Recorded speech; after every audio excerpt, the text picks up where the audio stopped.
It's a broad spectrum for architecture, and you have your really artsy side, and then you have your very science and technical side. I think being a good designer, you have to be able to jump back and forth on that spectrum depending on the project's need. And you might design a part of the building that no one's ever going to see, and it becomes a very technical aspect, for example, how to keep water out of the building. And then you have another part where you need to think about how a person's going to approach the building, and that becomes more of an artsy / aesthetic part of the project. And so I think that's the big balance between the two. I've always been into design, starting in high school, and always kind of designing more two-dimensional things. I would kind of design things during class, not paying attention. My name is Justin Sasada. I'm an architect and also a professor at the college level.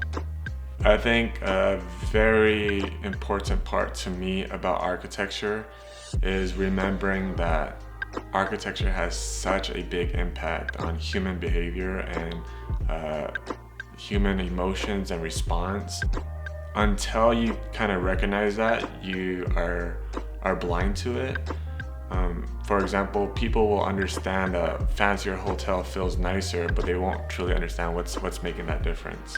Certain details that you won't make a mental conscious note of include, if there's a dark kind of cloudy room versus when you walk into a space that's light, full of glass and natural light coming in, a lot of greenery. Those two already have two different tones. And even in sense of materials, the realness of the grain of warm wood feels versus a linoleum or a fake or veneer material is just two different things. And you might not say to yourself like, oh, those are two different materials, but I still feel like the body and the mind and even the soul just feels the difference between those materials. Once you start breaking down what's causing that difference in response and emotion, you start to gain the power of dictating that type of emotional response through your architectural designs and through design in general. And that's my favorite part. That's the most important part about architecture to me.